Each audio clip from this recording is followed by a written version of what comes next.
รายการนี้เหมาะเป็นมืออายุกรุบประมาณตนับชนำอายุแต่เจียงประมาณตนับชนำควรบานรับคำแนะนำโปรดเปรยจันยานในการรับชมสมโจยนี่ทุกคน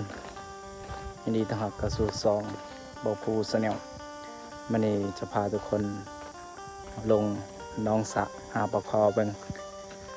เดี๋ยวเรามาเบิ่งได้หลายวะมันนี่เบิ่งนำกันเนาะ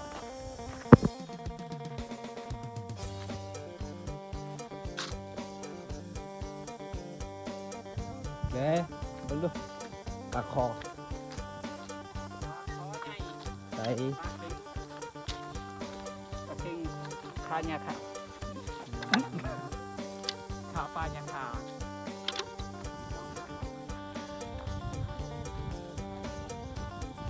ปลาคอกับปลาเค็งบรรยากาศดูตรงหน้า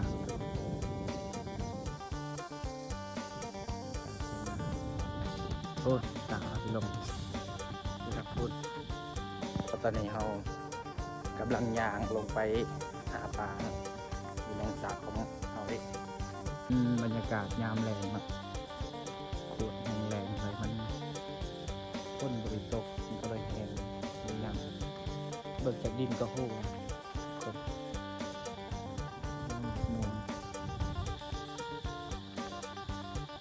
เดี๋ยวยางลงไปตอนนี้ก็แดดแดดแห้งนี่จะเป็นยางของเบิ่งมังสะเนาะนี่มังสะ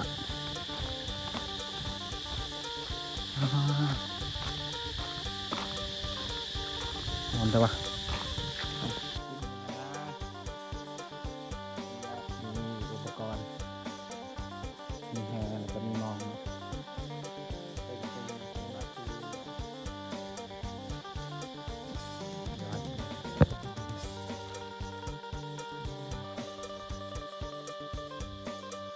ใส่4-5 โมง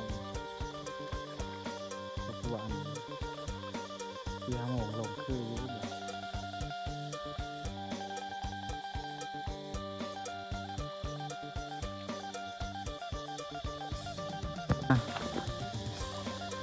ไหนวะยังแดดนี่มาจับมองดิจันไว้ถ่ายวิดีโอจับนี่ดีโฟนสมพมผลตัดอะไรสมพมเบาหน้าแรง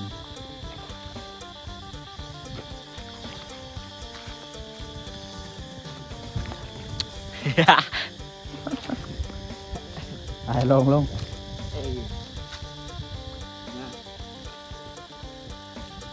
จะได้จะโตมันบ่ฮะ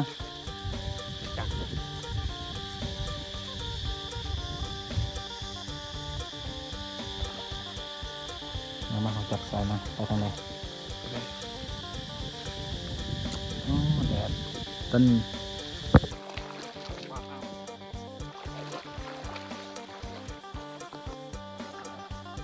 เบิ้งแดดบ่แดดฟ้า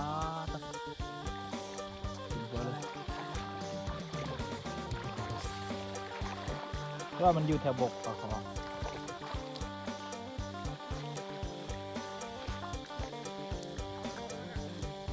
ตานี้ปะ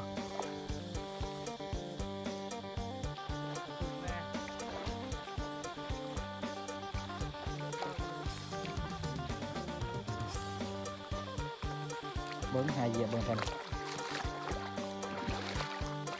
จุ๊บนี่เป็นปะ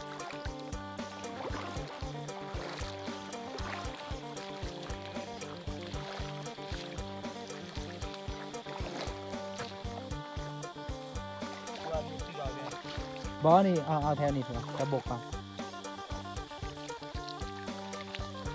แค่มันก่อนมันถึงบอนะ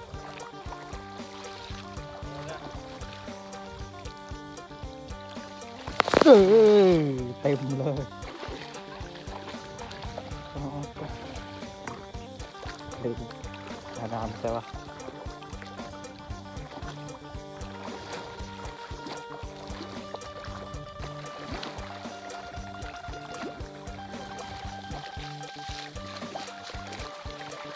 ตะกอมีบ่ปะกอขาย ครับก็พี่โตมเต็มหัว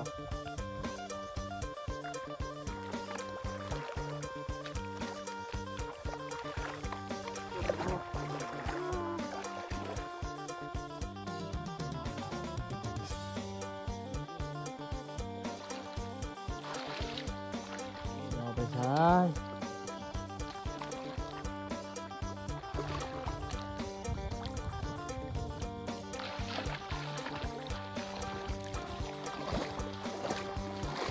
คิดว่ามันอยู่นี่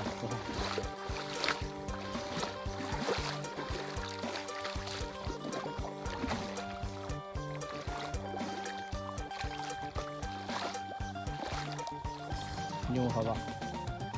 ไปเหยียบทางไหนมันก็ตึ๊บลูกกันมันพังดินไปแล้วมองใช้ร้อนนี่ ไปไว้ จะพอทำงาน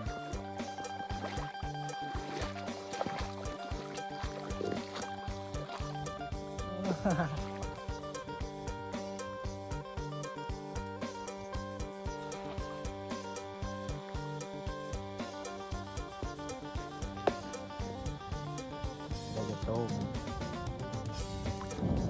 บอกโตมัน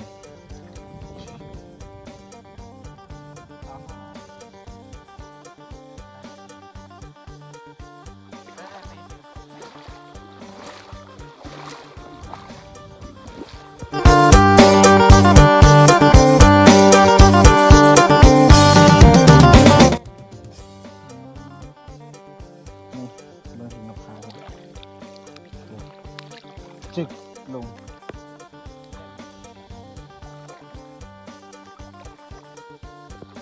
อ๋อมอ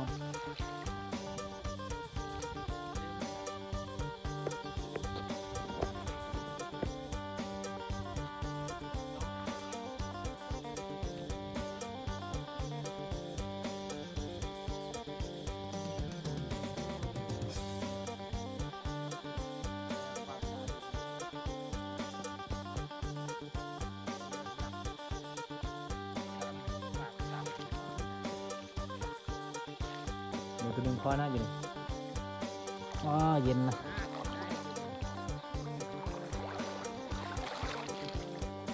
อืม อย่าลองแม่ทางหนัก ทางได้ลงฮะ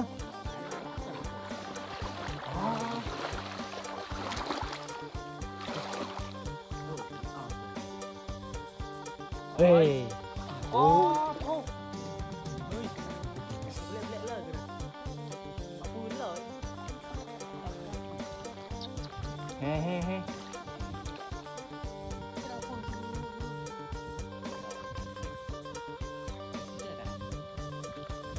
เอ็ด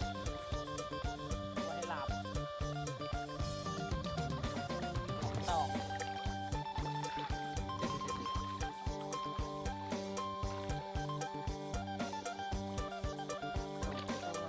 ลิงตก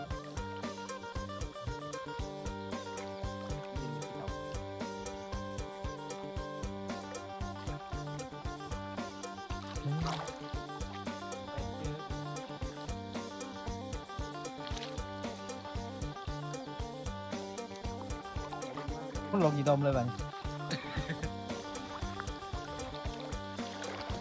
แต่นี่แหละบริออก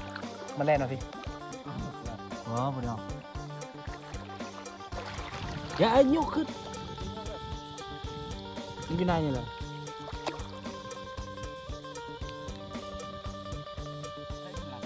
โอ้ย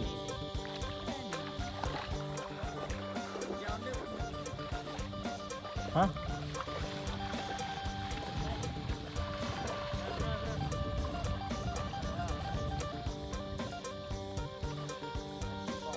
หวานแฮ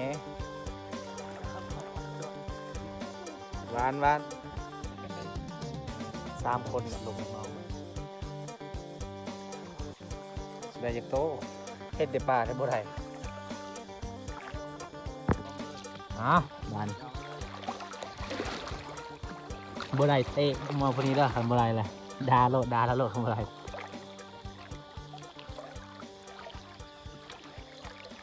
พูดเยอะนะ เป็นทางดินหาเหยียบ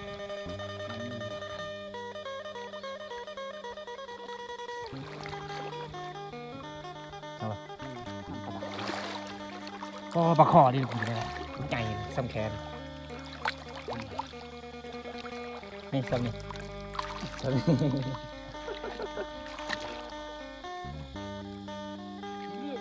ปลาขาวบอกโยนเลยโยนปริงเลยโยนก็ ยัง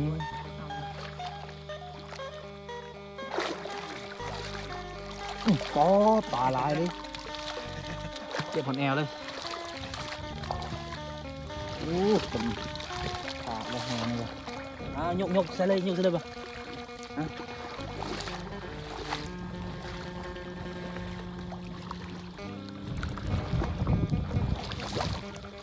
เป็นเลย ใส่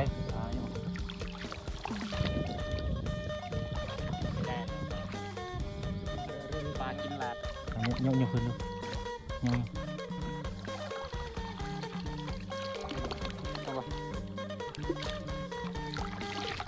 เป็นจุดคิดตกอ๋อ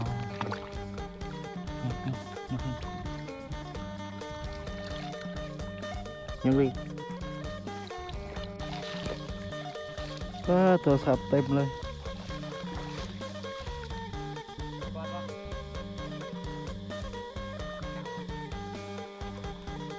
ว่ามันอยู่แต่แคมนะโ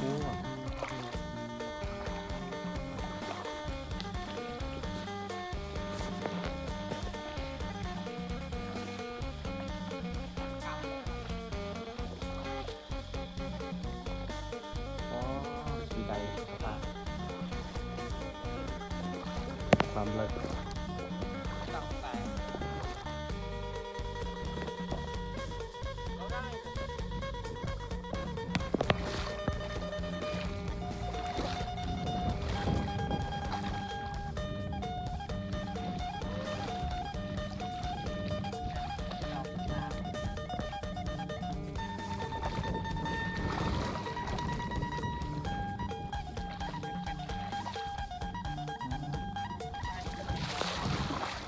เต็มกูตลอด นี่คือเปียก มันออกแล้วครับ กาเลย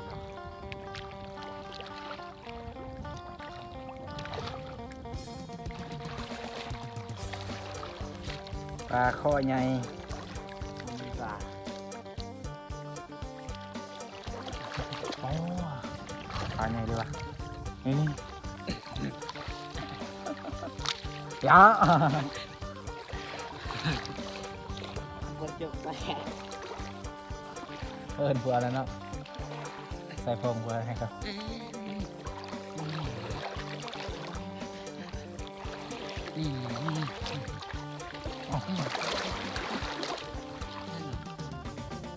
งอครับ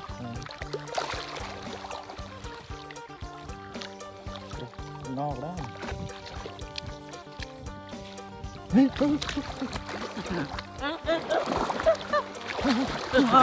จับใช่ ปลาได้ปะ บ่ อ้าว ปลายัง ตะคอ มา จับไปทับแล้ว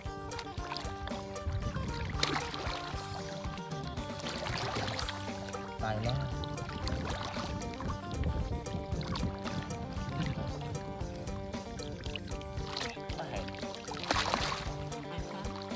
นี่มาแล้วพี่มันอยู่ในครับจะทายด้วย คิดิน จะทายนี่ด้วย มันคิดินเนี่ย จับทายจะทายพอกันอยู่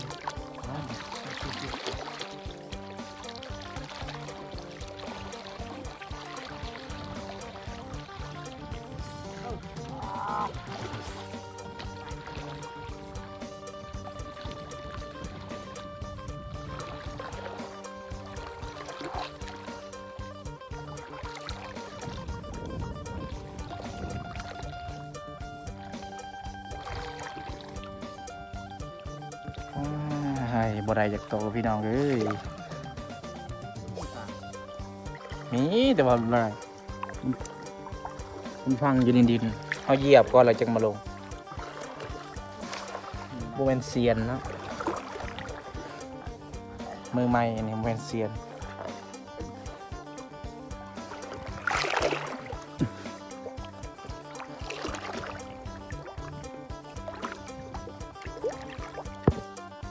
บ่ได้จักโต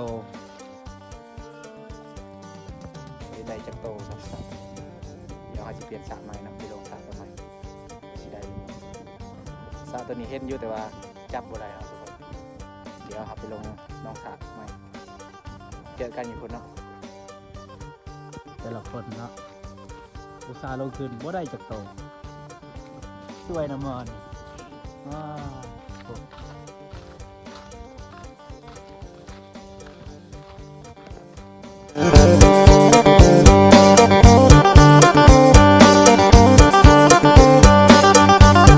ฮอดน้องสระตัวที่สองเนาะน้องสระทำบิดบ่ได้น้องสระถึงเขาจะได้จากโตแต่ว่าแดดตอนนี้เนาะโอ้ยยางมาได้คุณกับมือ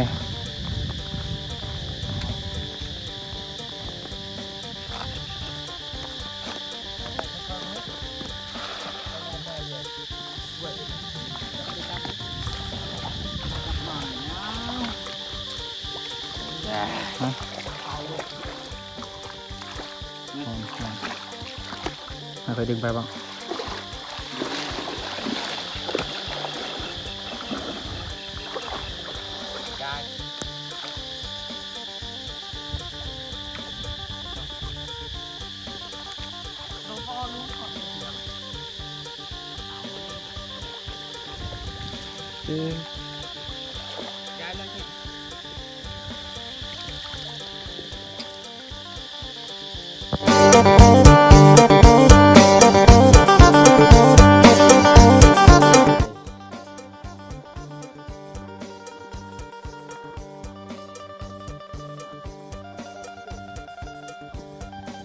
สุดเลยน้องเอ้ยน้องสาวเนาะทุกคนได้จากโตมีปลาตรง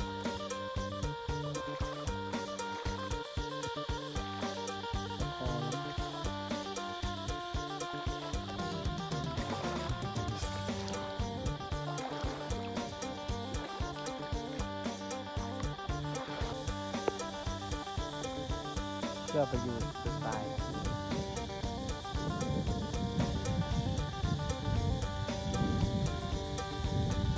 พุดเลย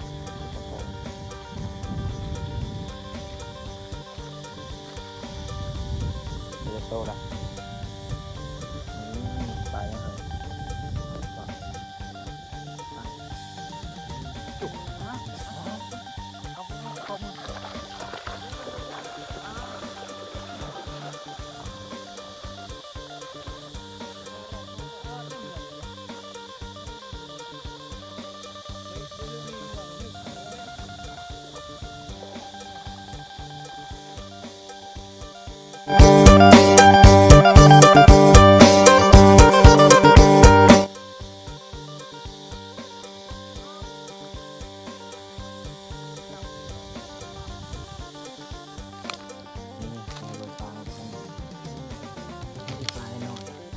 คุกลงไปคือปากเป็นนี้เลย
มีติดปลาหน่อย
อ่ะ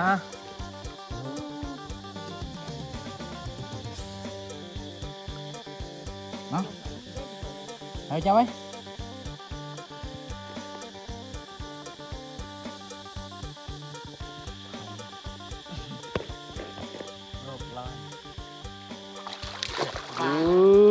แดกตะกองคือละชัวคุ้มงามเลยไม่อยากปล่อยหรอกหมอนลงไปเริ่มได้เป็นอย่างดีได้กระดาษนอนเลย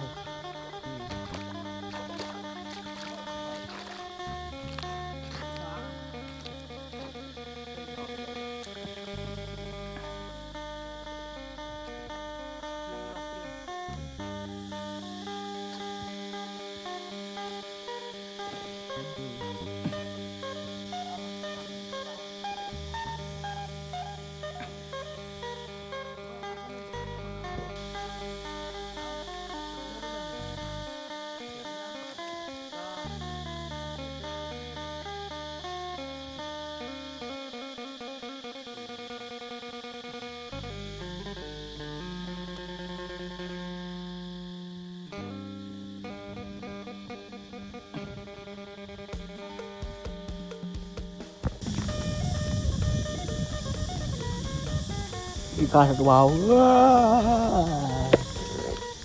ตัวนี้แหละปล่อยปลาแมงดอกฮะ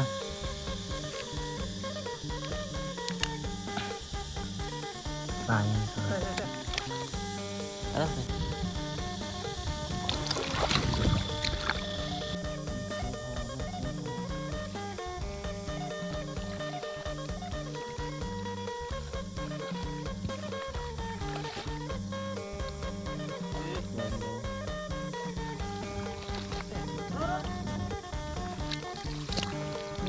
ปลาลายโพนนี่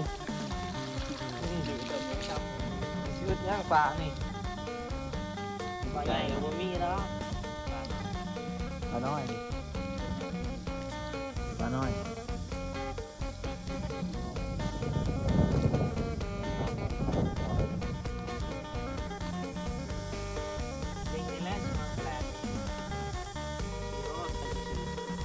นี่ก็ชัวร์ทำไงเฮ้ยปิงไปปิงปลาเปล่าไปยัง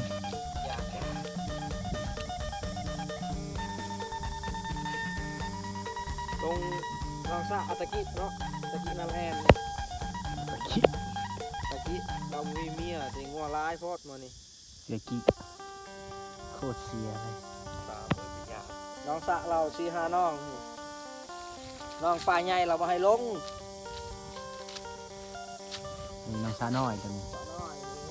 ตะกี้เป็นน้องสะใหญ่อันนี้ก็ลูกเคยแล้วอันนี้ลูกเคยได้ไหมแล้วใช้เบิ่งลูกเคยนะนี่ลูกเคยแม่นบอกว่าที่ลูกเคยนี่เป็นว่าเฮ็ดย่างนี่นอนกินนั่งกิน เบิ้งน้องแกปลา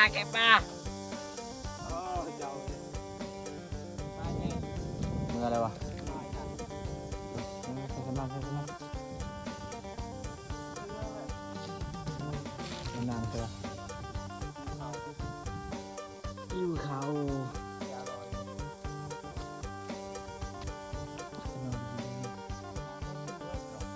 บ้าการจับโผล่หวานหน่อยโผล่เราเพิ่งสีถ่ายรูปเลยนะมันก็เห็นหน้าปกแบบที่ปลาลาย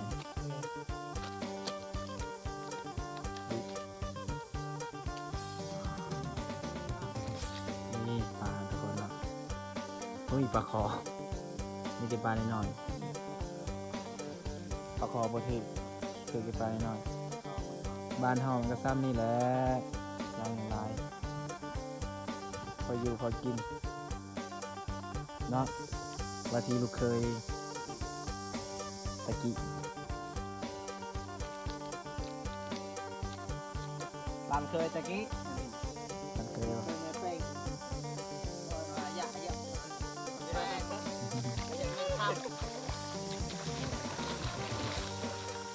ทุกคนตัวนี้เขาก็ได้ปลานี่ปลาคอบ่ได้ซ้ำได้แต่ปลาน้อยๆเนาะอยู่น้องสระตอนนั้นก็บ่ได้จากโตมาน้องสระปีจังได้บ่หลายเนาะบ้านเฮามันก็จะนี่แหละพออยู่พอกินบ้านมันเสี่ยงรองนี่เนาะแม่นบ่บ้านเคย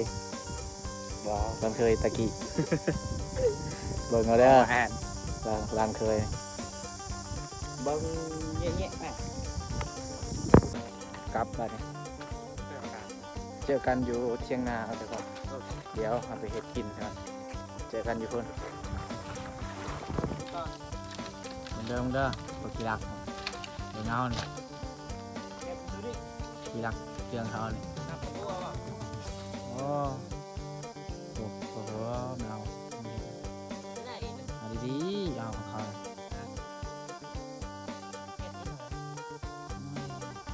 ไป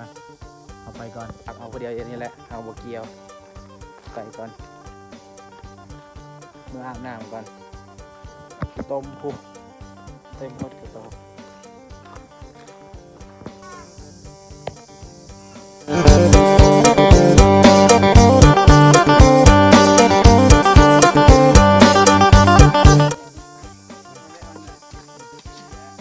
โตอยู่พี่ป่ะ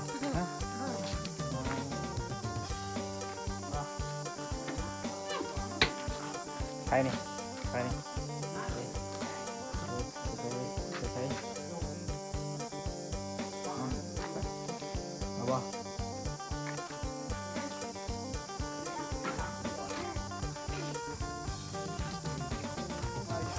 ยิ้ม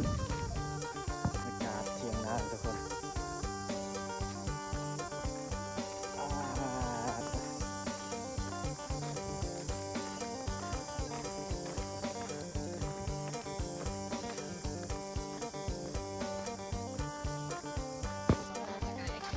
นี่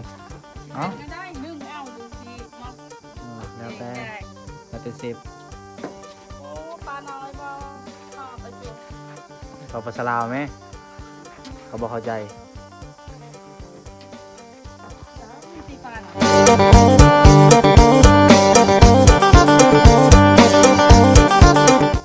ย นี่ซอยพรึ้งแล้วก็วงหน่อยซอยใส่ เวลาไปตะบนนากาพูดคือเกือบส่วน รอแล้วแม่กับลูกจะ น่าจะวาง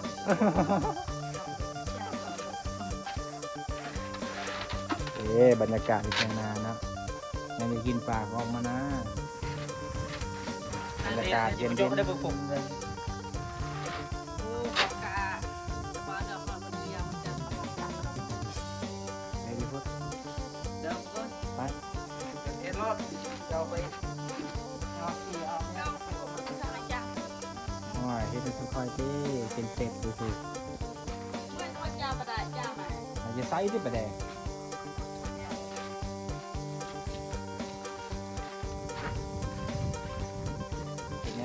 ไปเมื่อ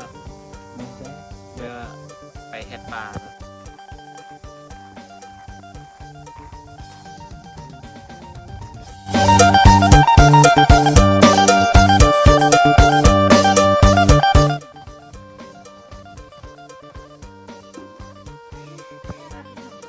ถ่ายเนียน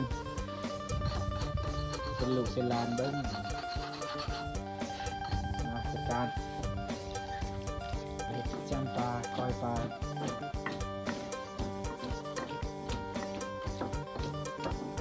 มุมน้อยนี่กาซีเบิ่งเอาบ่ได้กินปลา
เคยตะกี้ลาเคย เอาน้ำมาเนี่ยใส่หน่อยนึงโอเคเอาน้ำมาเนี่ยใส่หน่อยนึง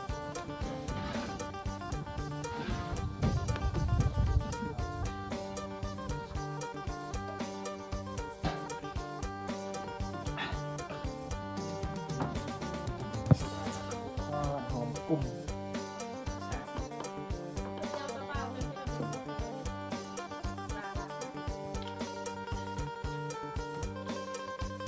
ล้างไว้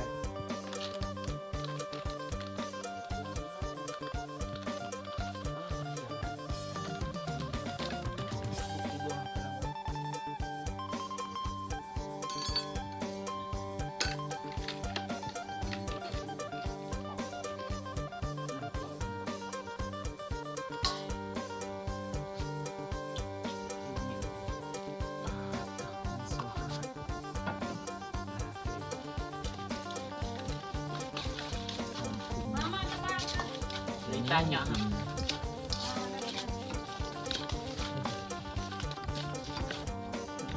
Ayo kalau yuk.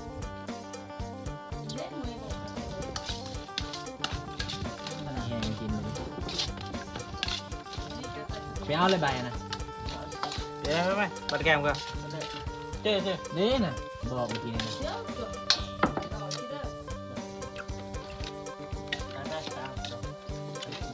อ่าเสียงดังแป๊ก ไปชิปปิ้งนะมา แก้วหอมเยอะเลย เห็นเป็นในออฟฟิศบ้า ๆมัวลงปวดเลยเจอปลัก แกก็เล่าขาดกึกกับมึงมากินก่อน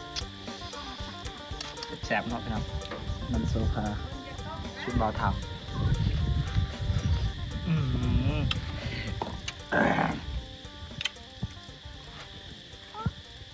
ยาแล้วจะนั้นมันกินใบในลายมันมากเลยมั้ง แต่บ่มีคำตอบมากินข้าว แสบ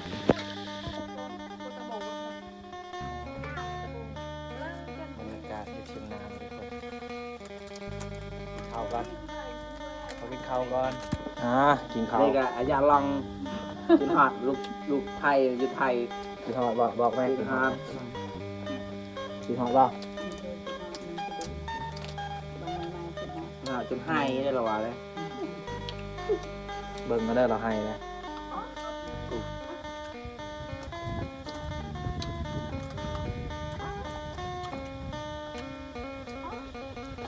เก่งเดิน